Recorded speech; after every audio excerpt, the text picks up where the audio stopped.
Olá, investidores! Sejam bem-vindos a mais um podcast da Amur Capital. Hoje nós vamos falar um pouquinho de fundos imobiliários. Eu sou Gisele Borba, head de operações da Amur Capital, e aqui comigo está o analista de fundos imobiliários, Marcelo Fai. Seja bem-vindo, Marcelo. Obrigado pelo convite, é uma honra estar aqui com vocês. Que bom. Então, Marcelo, qual que é o nosso objetivo aqui hoje, né? A gente tem percebido uma demanda dos investidores, né, de forma geral, com o cenário global, aumento de taxas de juros, aumento de volatilidade, esse cenário de incerteza global, trazendo um pouquinho de aversão a risco por parte dos investidores. Então, a gente acaba sempre recebendo aquela pergunta-chave, né? É um bom momento para se investir em fundos imobiliários? Vamos lá, né? A resposta certa é assim, o bom momento é quando o momento é ruim. Mas como assim, né? Parece que o cara se perdeu com as palavras aqui, mas não. O investimento, ele é sempre bom de fazer, né? Tu vai comprar uma coisa para vender depois, uma cota de fundo imobiliário, quer comprar barato, para depois conseguir vender melhor, vender mais caro lá na frente. Quando é que as coisas estão baratas, quando a gente está falando em investimentos? Quando o cenário está ruim, né? Quando o cenário está complicado. Então, assim, o cenário está complicado e justamente por isso é um bom momento de investir. Porque aí você consegue comprar uma cota muito barata, vai estar recebendo uma renda hoje que alguns anos atrás era inimaginável. A renda hoje ela é muito maior, proporcional ao valor atual de cota. E lá na frente, se o cenário melhorar, você provavelmente vai ver uma valorização bem interessante nessa cota. Então, assim, o momento ele é bom para comprar. E ele é bom porque o cenário é de fato muito complicado. Por tudo que aconteceu no mundo, começando pela pandemia, mas não só ela, né? Depois a gente teve guerra lá na Ucrânia e uma série de outros aspectos macroeconômicos que ajudam a nos levar a uma grande subida na taxa de juros. Isso faz com que todos os ativos de renda variável percam valor. De certa forma, eles perdem valor. Para quem estuda valuation, sabe que os juros ele compõe a taxa de desconto lá do valuation dos ativos de renda variável. Quando esse juro sobe, o resultado desse valuation diminui. Tudo mais constante, o juro subiu, o resultado do valuation cai. Então, a gente viu o juro subindo por essa série de complicações e situações que estão acontecendo no mundo. Isso fez o preço dos ativos de renda variável, e aí inclui as cotas de fundo imobiliário, caírem bastante. Quando o preço dessa cota cai, mas a renda que ele distribui segue no mesmo patamar, às vezes até acima, percentualmente essa renda acaba sendo muito maior sobre esse novo valor de cota que é mais baixo do que era antes. Então, comprar hoje te dá uma renda bem maior do que dava antes. E você ainda está comprando barato. Não está comprando barato de graça, está comprando porque realmente o cenário ele é mais complicado. Então, eu vejo que o momento é muito bom, mas o que a turma quer saber, a próxima pergunta que vem depois disso, então eu compro agora e vai melhorar. Eu não estou dizendo isso, estou dizendo que o momento é bom, que vai melhorar, eu diria que vai. Mas se tu me perguntar quando, eu não faço a menor ideia. E quem disser que sabe, na verdade não sabe, ele tem uma opinião a respeito, ele acha. Saber mesmo, não tem como saber. Mas assim, investir não é para amanhã, não é para o mês que vem. Investir é para a vida, deveria ser um hábito, assim como tu te alimenta, assim como tu trabalha, assim como tu vai para academia, você deveria investir. Assim como você paga todas as contas do mês, tinha que ter um boleto chamado investimentos, que você paga para você mesmo. Ou seja, nesse sentido, se isso é um hábito para ti, se você faz o investimento da forma certa, o quando vai melhorar importa muito pouco. Sim, com certeza. Mas o momento que você entra, isso importa bastante. Porque isso vai determinar o resultado que você vai ter no futuro. Quando que chega esse futuro? Ninguém sabe. Então, assim, o cenário é complicado, pode ficar complicado por bastante tempo ou por pouco tempo, eu não faço a menor ideia. Eu não controlo isso, e justamente por não controlar isso, eu dou menos valor a isso na hora que eu penso nos meus investimentos. Eu dou muito valor àquilo que eu controlo, porque isso eu consigo influenciar. A minha parte eu consigo fazer. Qual é a minha parte? Comprar bons ativos e baratos. E hoje a gente tem muitos ótimos ativos e eles muito baratos também. Então a minha parte eu estou fazendo. O mercado é bom, é ruim, ele melhora, ele piora, ele sempre fez isso, ele vai continuar fazendo isso. Eu é que tenho que fazer a minha parte. Deixo o mercado fazer a dele. E aí, num momento ruim de mercado, eu vou fazer a minha, que é comprar. Num momento bom de mercado, eu vou fazer a minha, que é ser mais seletivo na hora de comprar. E aquilo que tiver caro, eu vou só não comprar mais. Sim.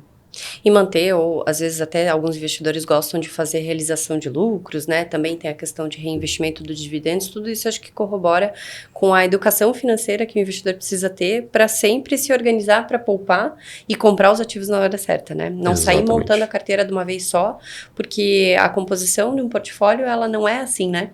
Ela não é assim de uma vez. Um dia só você compra todos os ativos que você precisa na renda fixa, na renda variável. Então, você precisa ter momentos, né? Precisa ter janelas e saber, né? Ter a paciência de aguardar essa janela de oportunidade para você poder se alocar. Né?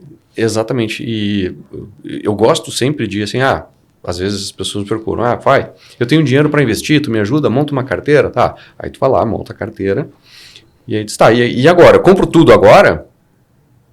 Aí eu pergunto para a pessoa, olha, o quão mal tu vai te sentir se a gente comprar essa carteira todinha agora e na semana que vem esses ativos de renda variável aqui caírem bastante. Sim. Tu vai ficar com aquela dor de cotovelo horrorosa de pensar assim, errei, investi mal.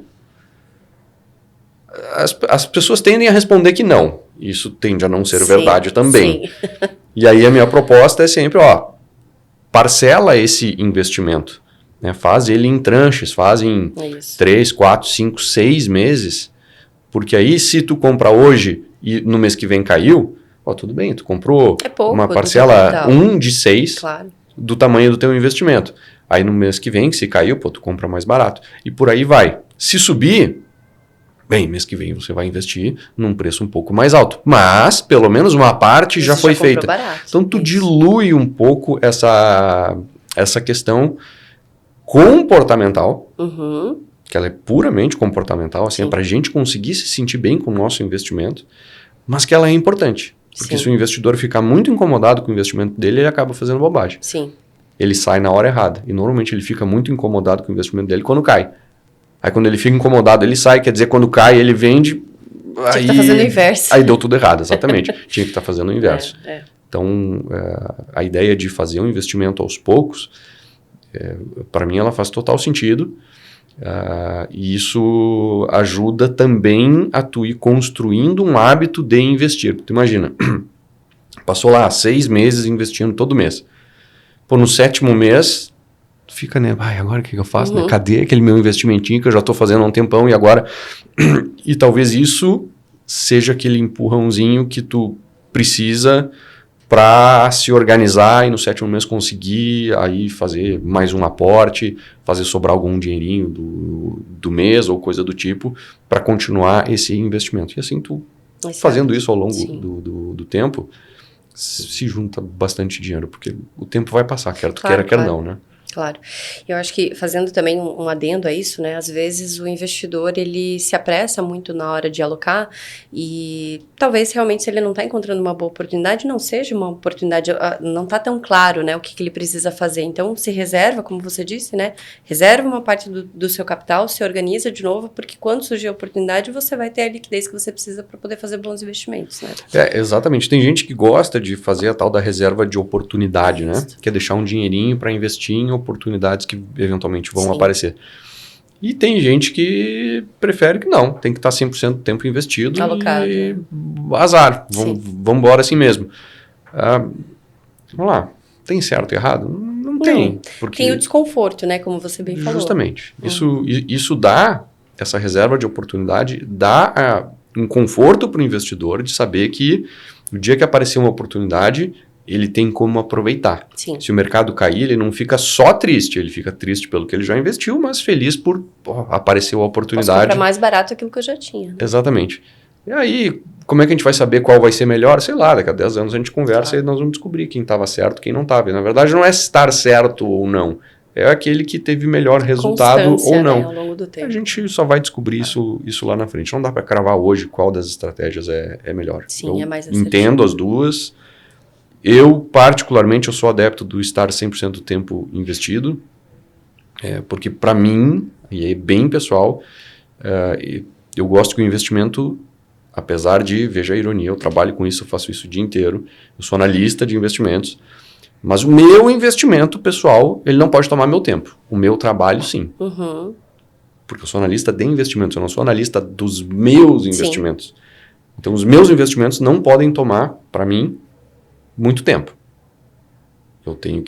Eu despendo meu tempo para fazer a minha profissão. Venha a calhar que eu sou analista de investimentos. Então, para mim, ter uma reserva de oportunidade me faria ter que ficar ligado o tempo todo, procurando coisa e tal, e eu prefiro ter uma carteira mais estática, mais estruturalmente, na minha opinião, naturalmente que bem montada, e ali eu fico com ela. Né? E também você já eu vou tem fazendo aportes todo né? mês e tal, eu investo muito em fundo imobiliário, recebo uma renda, então todo mês tem um aporte para fazer, então aquela coisa de o mercado cai, é pouquinho, né? É o aportezinho do mês ali, mas já eu já tenho que fazer o tempo todo. Sim. Então, mas assim, eu entendo as duas estratégias e realmente, aí quando o mercado cai bastante, bem agudo, assim como aconteceu na pandemia, eu fico olhando para quem tinha reserva de oportunidade e eu pensei, talvez seja legal ter. Mas no final do dia, para mim, por questão bem pessoal, funciona melhor deixar o tempo todo investido. Mas é uma questão dinâmica do teu funcionamento do teu dia a dia, né? Da tua organização. Justamente. Acho que cabe aí também quem não tem tempo ou quem não tem um profissional que assessore, talvez seja realmente mais produtivo, né? A pessoa se sinta mais confortável em já estar alocada do que não precisar perder aquele tempo e de repente também não ter tido tempo, mesmo tendo dinheiro em caixa, de fazer a alocação na hora que era para fazer. Justamente. Né? Aí esse é o pior do cenário, né? Tu olhando o mercado ir embora e fala, putz, eu tinha que ter comprado, eu tinha dinheiro, mas eu não comprei. Tu tinha reserva de oportunidade, a crise veio, tu, sei lá, não aproveitou, e aí tu fica com uma dor de cotovelo horrorosa, assim. Sim. Mas, assim, o investimento no final do dia, claro, ele tem que fazer sentido frente ao que o mercado apresenta, mas mais importante do que isso, ele tem que fazer sentido para o investidor. E aí cada um tem uma realidade completamente diferente. Independente de perfil, né? Exatamente. E aí ter uma reserva de oportunidade para alguns vai fazer muito sentido e para outros não vai fazer nenhuma. Sim.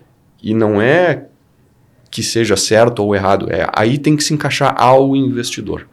Isso é muito importante. Isso para mim, é grande parte do sucesso de uma carteira, é ela estar bem adequada ao investidor. Com certeza. Concordamos 100% com isso também. Agora, vamos fazer uma contextualização, né? Renda variável, a gente sabe que já abordamos que tem um momento certo para se investir, o preço das coisas precisa estar barato para você poder comprar, mas existem determinadas classes dentro dos ativos de renda variável, e fundos imobiliários não é tão diferente, que dependendo do momento da economia, a gente prefere olhar com mais cautela, né? Não é que a gente vai ficar de fora, mas a gente vai ter uma lupa mais criteriosa na hora de fazer a seleção dos nossos investimentos.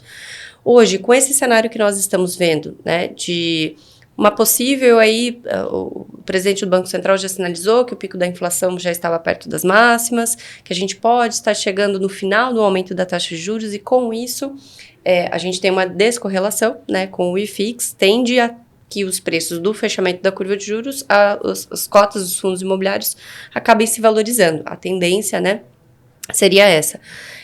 Partindo dessa análise, né, desse ponto, o que você entende hoje como classes de fundos imobiliários que estariam atrativas, muito descontadas e com um potencial bom de valorização ou então de não tanta oscilação, né? O que você hoje olharia com bons olhos? Qual classe de fundos de imobiliários você olharia com bons olhos? Vamos lá.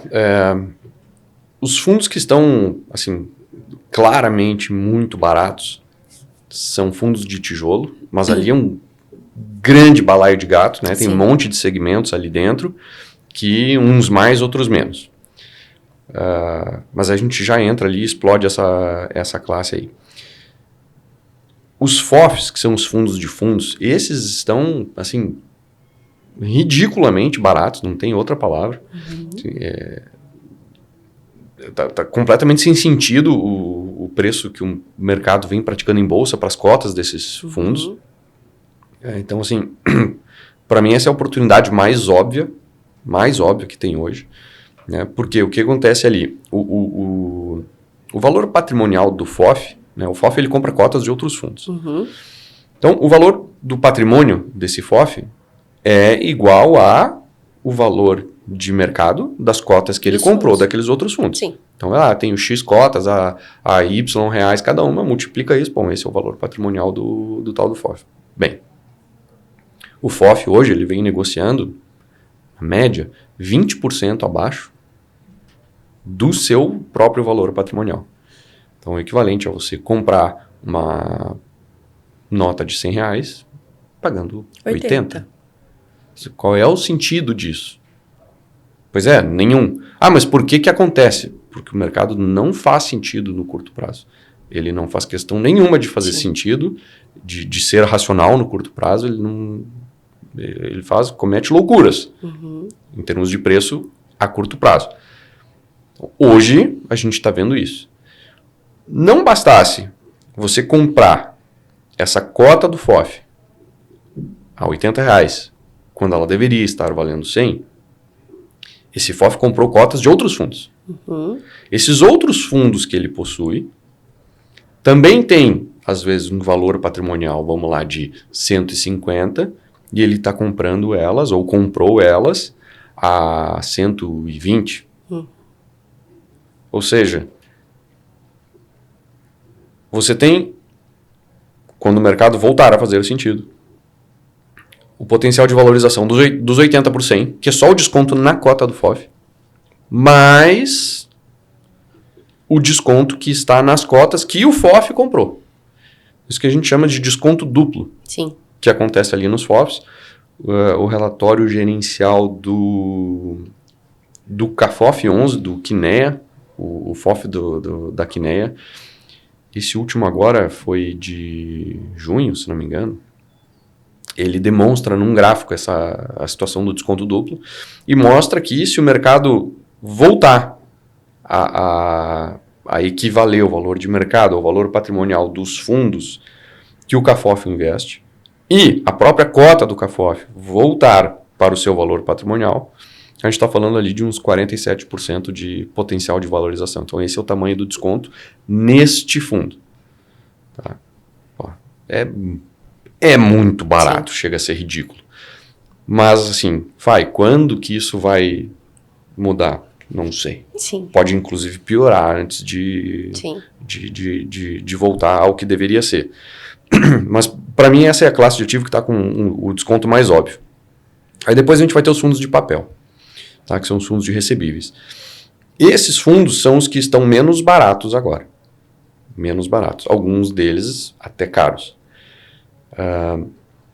Também são esses caras de onde, acredite se quiser, tu poderia esperar maior estabilidade de preço. Ou seja, o cenário piora, esses caras vão cair de preço menos do que os de tijolo. E talvez menos do que os próprios FOFs. Quer dizer, existe a possibilidade, sim, desse absurdo que acontece nos FOFs ficar maior ainda. E nos de tijolo também. Nos de papel, menos. Eles são menos elásticos a isso. Tá? Mas também é a menor oportunidade hoje, porque vários deles até caro estão. Aí a gente volta lá para os fundos de tijolo. Fundo de tijolo é tudo igual? Não, absolutamente. Né? São coisas bem diferentes. Né? Compara lá um fundo que compra shopping com um fundo que compra laje corporativa, com um fundo que compra um galpão logístico, com um fundo que compra lojas de rua, de varejo, supermercados e varejistas, enfim. São completamente diferentes entre si. E eles, por serem diferentes, naturalmente eles não têm exatamente o mesmo comportamento.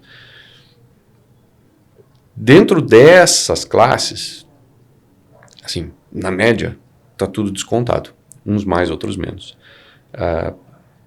Talvez o desconto mais gritante ali hoje seja os de laje corporativa.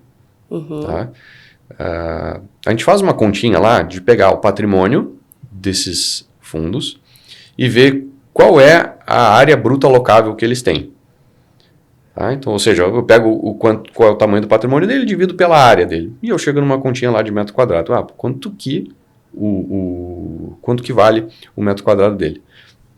Se eu substituir esse patrimônio pelo valor de cota dele, eu chego no que o mercado de bolsa está precificando o metro quadrado desse cara. Se eu comparo essa informação com as transações que acontecem na economia real, chega a ser ridículo. Chega a ser ridículo. Sim. Sim, em bolsa, o metro quadrado desses caras está incrivelmente mais barato Sim. do que o que acontece na economia real. Aí você fala, por que acontece isso? Mara, quem é o cara que compra cota de fundo imobiliário e quem é o cara que compra uma laje de 40 milhões de reais, uma laje, lá na Faria Lima? Sim. A diferença da qualificação de um investidor para o outro. Isso explica muito. Né? O cara que comprou aquela uma cotinha lá do fundo imobiliário, de regra, ele entende muito pouco do assunto. A grande maioria dos investidores de fundo imobiliário hoje chegaram no mercado há 1 ano, 2. Não mais do que isso. Vai comparar com um investidor desse tamanho que vai lá e compra a laje física mesmo, olha a diferença de qualificação, provavelmente a experiência, o tamanho de patrimônio e o quanto cada um entende de investimentos e desse investimento especificamente. Sim. Então, assim, aquele cara lá sabe bem o que está fazendo. Ele está pagando aquele preço, não é porque ele é bobo. Bobo é o cara que está vendendo a cota nesse preço tão baixo aqui. E aí tem alguns fundos que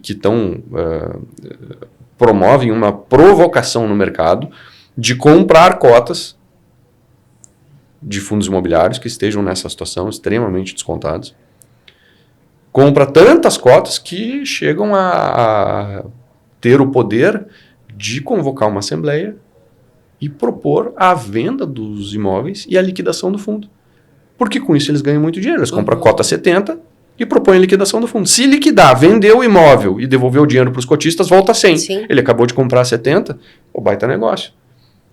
Claro que isso é uma...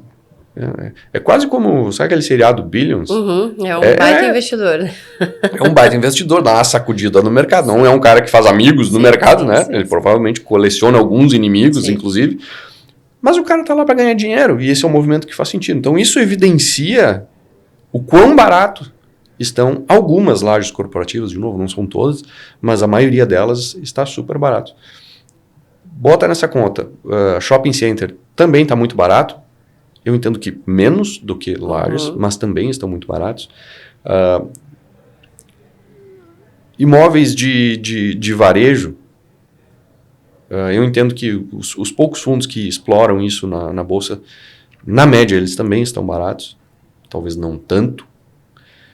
Galpões logísticos, alguns baratos, outros não. Mas também não é uma classe que salte aos olhos, assim como, nossa, que barato que está. Até porque os galpões logísticos no ciclo imobiliário eles já estão mais avançados e eles já estão se aproximando, ou pelo menos já enxergam no horizonte aquela fase do ciclo que já não é mais tão boa para o investidor. Sim. Diferente de lajes corporativas que recém saiu da fase ruim. Quer dizer, tem muito chãozinho bom ainda para andar. Tem muito asfaltinho para pegar antes de cair numa estrada de terra de novo. Sim. Já os galpões logísticos, olha lá para frente e já vê que daqui a pouco eu vou chegar na estrada de chão de novo. Está um pouco mais avançado. Por quê? Porque o cenário para eles melhorou antes também. A pandemia fez muito bem para os galpões logísticos. Mas também aí o cenário fica bom, todo mundo constrói mais e mais e mais galpões, daqui a pouco tu chega na fase do ciclo que é a chamada de super oferta. Muita oferta. E aí, aí fica ruim pro investidor, né? Fica melhor pro inquilino e pior pro investidor. E o mercado é cíclico, ele fica dando volta nisso aí. Então, o galpão ele tá um pouco mais avançado nisso e tem menos desconto.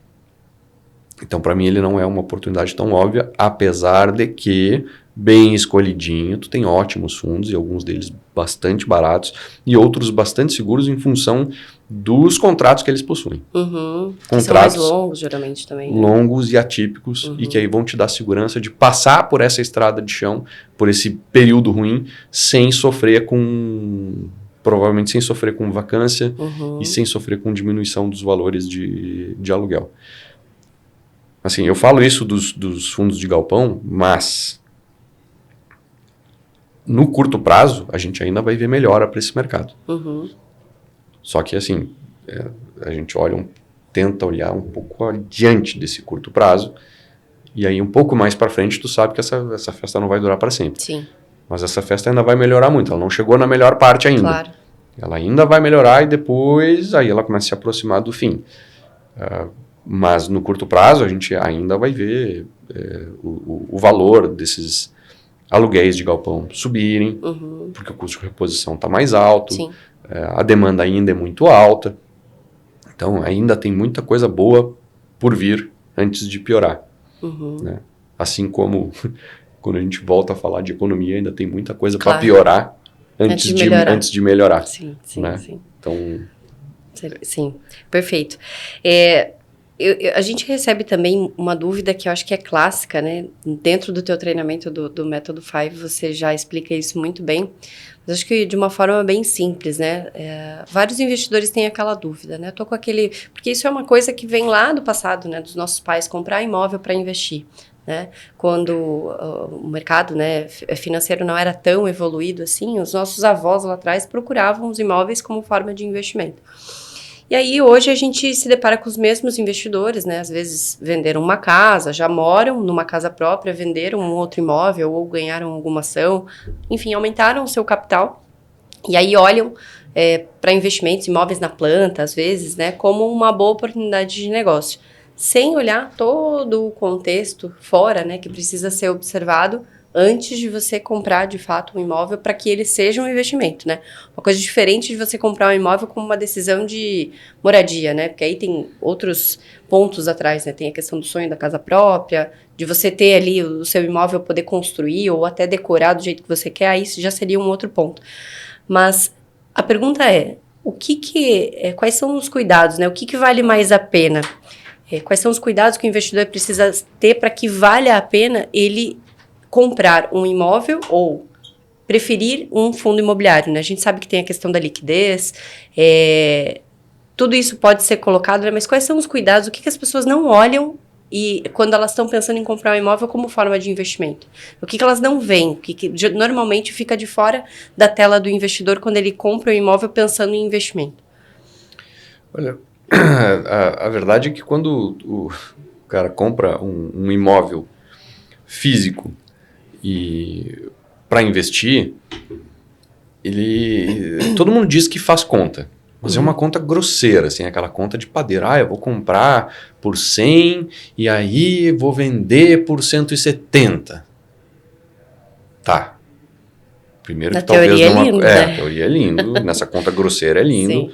Mas assim, não custa só 100, vai custar mais do que isso, porque o custo de transação é elevado, tu vai pagar,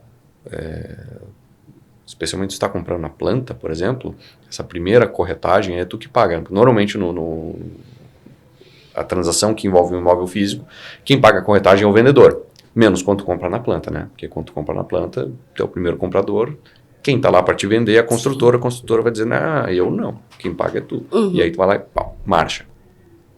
Aí depois tu vai vender. Aí quem marcha de novo? Tu. Você. Então aquele teu 100 é mais, aquele teu 170 é menos.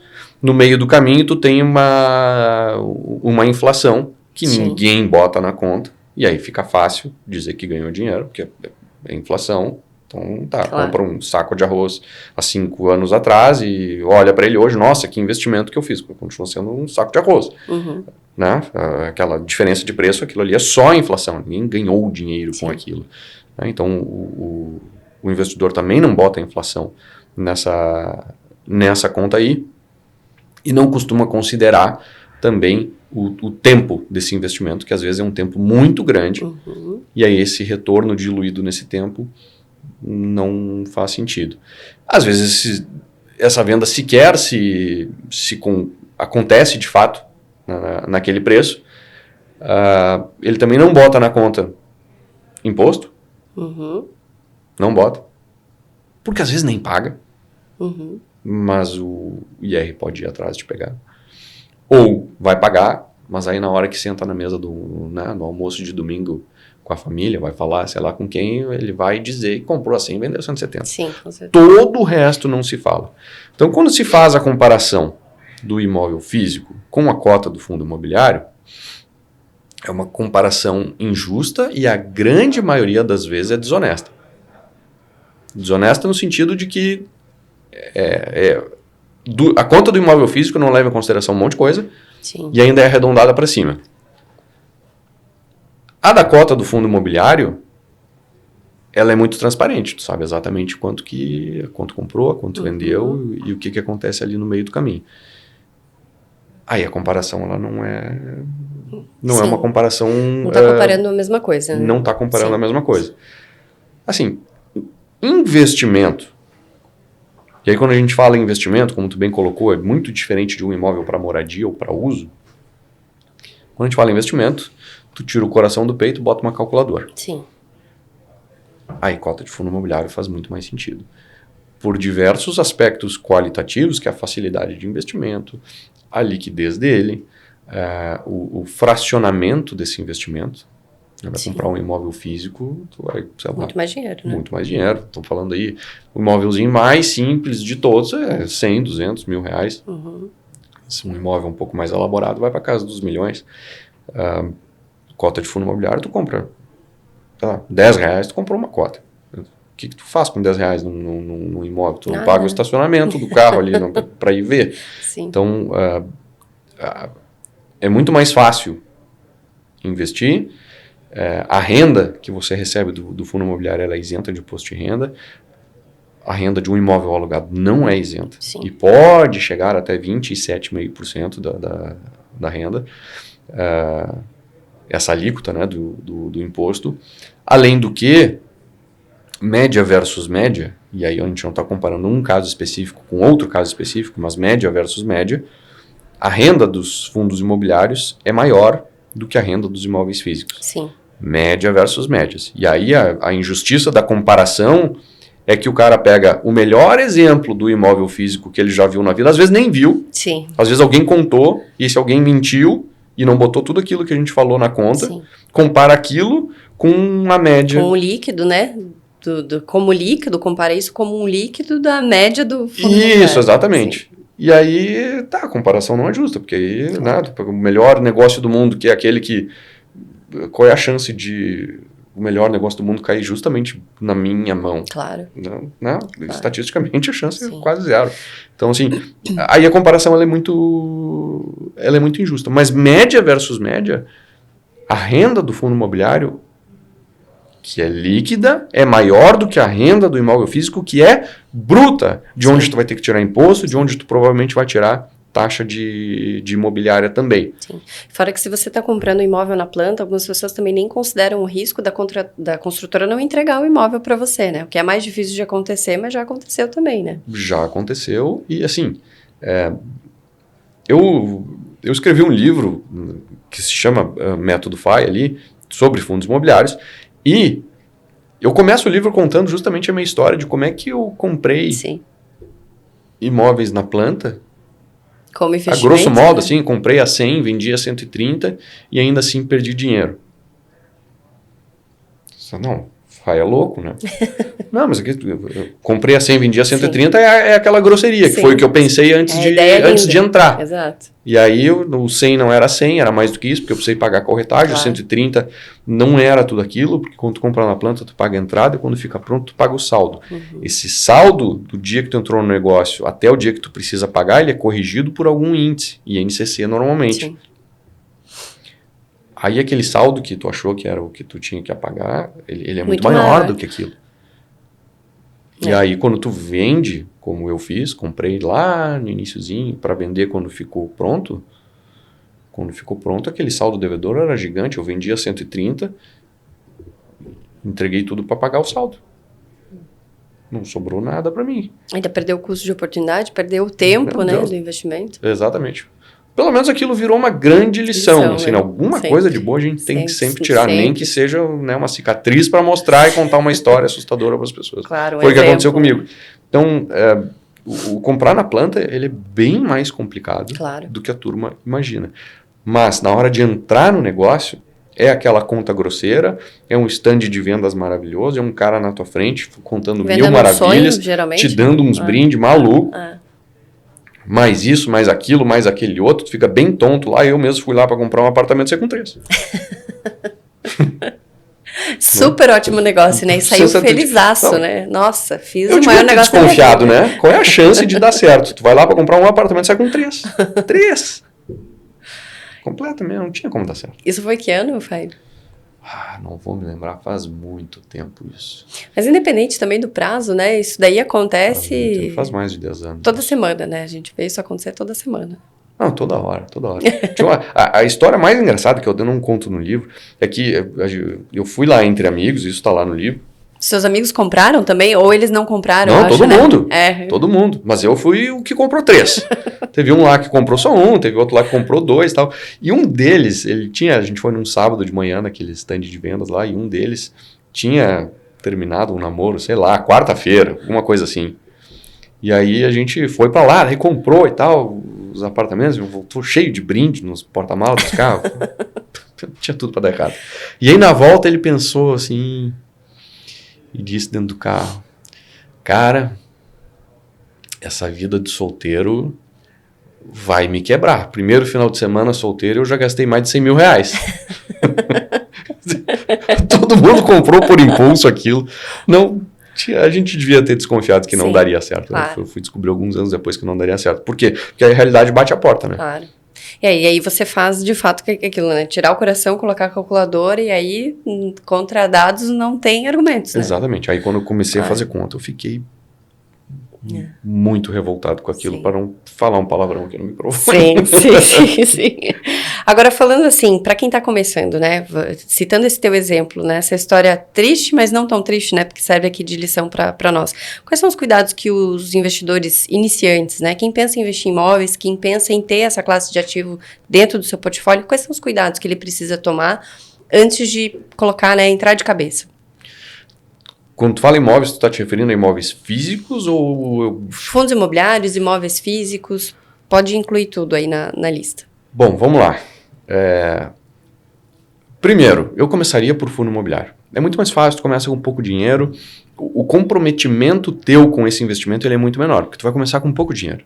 Sim. Dando certo ou dando errado, tu gostando ou não gostando, começou com pouquinho. É muito mais tranquilo do que com um imóvel físico, que ou tu bota muito dinheiro, ou tu bota pouco, mas assume uma dívida gigante. Quer dizer, não tem negócio pequeno com imóvel físico. Então, começa por fundos imobiliários para sentir um pouquinho desse mercado. Ele não é naturalmente igual ao mercado físico, porque uma das suas maiores qualidades também é onde o investidor acaba escorregando, que é na liquidez. Tem liquidez, ou seja... Se o investidor acorda nervoso no dia e decide, vou vender porque a cota caiu, ele consegue. Então ele consegue fazer bobagem. Sim. No imóvel físico, ele acorda de manhã e diz, enchi o saco daquele apartamento, vou vender. Não consegue. Não consegue. Que tem alguém ali na porta querendo comprar de ti, né? Mesmo assim, até fazer contrato, até não sei o que, dá tempo dele pensar direito, desistir do negócio, não fazer bobagem. Então, assim... O fundo imobiliário, ele é muito melhor, a liquidez dele é uma super qualidade, mas também a liquidez coloca muito na mão do investidor ele se controlar, ele ter um controle emocional importante para conseguir se manter fiel à sua estratégia, ao motivo pelo qual ele entrou lá. Quais são os cuidados que eu tenho, né? Eu costumo pensar... quase que de uma forma reversa assim, nos investimentos. Quando eu olho para investimento, eu não tento buscar aquele que seria o melhor investimento. Não é isso que eu busco. E isso acontece, e eu penso assim hoje, muito em função, por exemplo, dessa experiência. Mas não foi a única burrada que eu fiz na vida, eu já fiz outras, né? Mas essa aí é aquela que eu conto, foi talvez a maior. Por quê? Porque lá eu fui emocionadíssimo querendo fazer um bom investimento. E aí eu negligenciei todos os riscos que tinham. Eu não fiz conta, eu não pensei que podia dar errado. Se eu pensasse que podia dar errado, eu não tinha comprado 3, eu tinha comprado 1. Aí o tamanho do problema era muito menor. Então, assim, isso me fez mudar a forma como eu vejo investimentos e hoje eu vejo, assim, eu procuro principalmente afastar de mim riscos e problemas que eu posso ter. E quando eu olho para todos os fundos imobiliários que tem na bolsa, hoje tem 400 e poucos fundos, Como é que eu vou olhar para todos eles? Não vou, né? Não é possível, não tem como.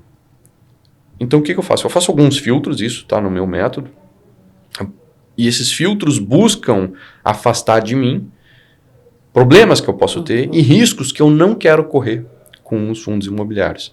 Então, de forma geral aqui, que tipo de coisa que eu gosto de não olhar, tirar da frente. E aí, quando eu faço isso, o que sobra para mim é uma quantidade bem menor de fundos, claro. E fundos bons, porque são fundos que não tem problema, né? Fundo que não tem problema é fundo bom. Eu não gosto de investir em novidade. Então, assim, o fundo está fazendo IPO lá. Não, deixa eu fazer. No dia que ele já tiver alguns anos de mercado, eu vou olhar, eu vou ter um histórico para analisar, eu vou saber, né? Exatamente, eu vou saber se a gestão foi bem ou não foi bem. Claro. Eu já tenho que olhar, né? Então, assim, novidade, via de regra, eu fico de fora. Salvo raríssimas exceções, mas eu fico de fora. Fundos, por exemplo, que são monoativos, aqueles fundos que têm um imóvel só, não vejo motivo, acho o risco muito grande. Claro. Tem um imóvel só. Exatamente, o fundo não é diversificado. Se der algum problema, deu problema no fundo todo. Aquele fundo que é monoinquilino, por exemplo, também estou fora. Sim. Risco altíssimo de vacância também, né? Exato, tem um problema lá com o inquilino, tem problema com todos os imóveis. Eu tenho 35 agências locadas para o mesmo inquilino. Beleza, brigou com o inquilino, acabou. Tem um problema gravíssimo no fundo. Então, são coisas que eu tiro da frente. Fundos que negociam pouco, que tem pouca liquidez. Pô, se a liquidez é a grande qualidade dos fundos imobiliários, por que eu vou comprar aquele que não tem a tal da liquidez, né? Não faz o menor sentido. Se você precisar vender, você derruba o mercado sozinho, né? Exato. Então, assim, a minha régua de liquidez ela é bem alta. E todo mundo diz, eu não vou investir tanto dinheiro assim. Mas a liquidez não é só para ti. Sim. A liquidez é para todo mundo. A liquidez é uma porta que não é só tu que precisa passar nela. É tu e é todo mundo que está dentro do salão. Sim. Ou que está fora e quer entrar. A porta tem que ser ampla, não só para ti. E aí quando tu pensa assim, bom, realmente, aí é bom que a liquidez seja mais elevada. E algumas outras coisas aí. Mas é por aí, é ver assim, fatores de risco que são graves, que são sérios, que podem te trazer um grande problema. E aí fica uma lição também bem importante, que é o seguinte: você pode correr um risco grande de ter um problema pequeno, mas você não pode correr um risco pequeno, por menor que seja, de ter um problema grande. Porque de um problema grande é difícil recuperar. Claro. Às vezes não tem como. De um problema pequeno, tu te vira com ele. Então, quando eu faço esse primeiro filtro, é para afastar de mim problemas grandes. Porque o problema pequeno eu me defendo com a diversificação, por exemplo. Mas de um problema grande, compromete a minha carteira se eu tiver. Então esse é meu primeiro filtro. E a partir daí, saindo daqueles 400 fundos, vai sobrar algumas dezenas, eu vou conseguir olhar eles mais de perto. E entendendo eles mais de perto, eu vou enxergar bem qual aquele que tem mais qualidade ou menos, eu vou ficar com os que tem mais. E nunca abrir mão de comprar barato. Sim, sim. Porque essa é a tua próxima camada de segurança. Isso para tudo na vida, né? Não só para fundos imobiliários, né? Deveria ser para tudo na vida. Mas aí deveria ser, né? Mas tem gente que diz, não é bom, então vale. Vou comprar. Só porque é bom vale. Não é bem assim. Calma, né? Nada vale qualquer coisa. Claro. Tudo tem um valor adequado para aquilo. E para investimentos isso é fundamental. Então, veja só, eu não estou buscando o melhor investimento, mas eu estou tirando coisas ruins. Aí eu estou olhando mais de perto e vendo qual que eu acho melhor e qual que eu acho menos melhor, porque o ruim mesmo eu já tirei. Claro. Eu estou ficando com os melhores, ou seja, eu estou jogando as probabilidades a meu favor. Depois disso, eu só vou comprar o que tiver barato. Mais uma vez, eu jogo as probabilidades a meu favor. Porque comprar uma coisa boa cara e ela cair, é boa, mas e aí, o investimento foi bom? Não foi. Sim. Então não adianta. Fazendo isso, tu vai jogando as probabilidades a teu favor, a chance de tu estar fazendo ou melhor, ou próximo, ou entre os melhores investimentos, é uma chance bem maior, claro. Né? É isso. Assim, acertar a agulha no palheiro, eu não vou achar, não Eu não tenho essa pretensão. Sim, eu acho que esse é o maior erro, né, de todos os investidores, essa ganância, né, de querer, rápido, negócio que eu ganhe dinheiro e não tem almoço grátis, né, não tem, assim, milagres, né, precisa ter essa conscientização, precisa ter disciplina de sempre investir, de ter o horizonte de longo prazo, principalmente que você está investindo em renda variável, né, acho que um comparativo muito legal aqui é bem essa que você fez das terras, né, eu tô comprando um fundo imobiliário. Pô, eu quero vender o mês que vem meu fundo imobiliário. Se você tivesse comprado um imóvel, você faria isso, né? Então, não faz sentido. Então, assim, ter essa consciência, ter essa disciplina para poder se organizar financeiramente e montar um bom portfólio, né? Exatamente. Mas quer ver uma coisa? Talvez para o cara mais, assim, descontrolado financeiramente, para o cara mais descompensado emocionalmente, o imóvel físico seja melhor para esse cara. Sim. Por quê? Porque para comprar, ele vai assumir uma dívida, ele vai ter que pagar. Sim. Isso vai forçar ele a ter uma disciplina de poupar, economizar, poupar, pagar, né? Exatamente, que ele não teria.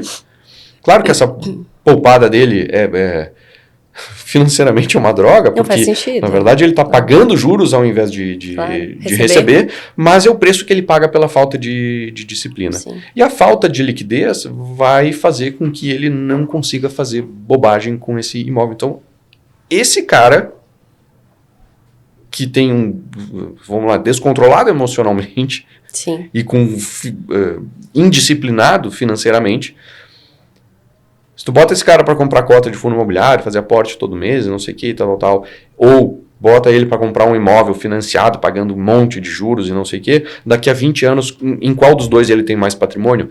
É no imóvel financiado, claro. Onde ele pagou 3, mas pelo menos ele tem um. Sim. No fundo imobiliário ele parou no meio do caminho e ele não tem nada depois. Sim, parou 6 meses depois, né? Ele fez um planejamento para 2, 3, 5 anos e daí 6 meses, não, putz, acho que não é isso aqui, desiste no meio do caminho, né? Isso, exatamente. Então, assim, esse exemplo deixa bem claro que o investimento que você vai escolher ele tem que estar adequado ao seu perfil. E a gente também não pode superestimar o nosso perfil, achar que a gente é super capaz, que a gente é super disciplinado, que às vezes a gente não é, precisa entender e aí fazer um investimento que seja adequado ao nosso perfil, que funcione para a gente. O pior investimento do mundo para esse cara é melhor do que o melhor investimento do mundo. E o perfil do investidor não tem só a ver com a tolerância a risco que esse investidor tem. Tem a ver com prazo, tem a ver com capacidade de poupar, tem a ver com conhecimento. Então, assim, não adianta escutar, né? Você estava lá no barzinho, na conversa de amigos, e aí você escutou que é um ótimo negócio.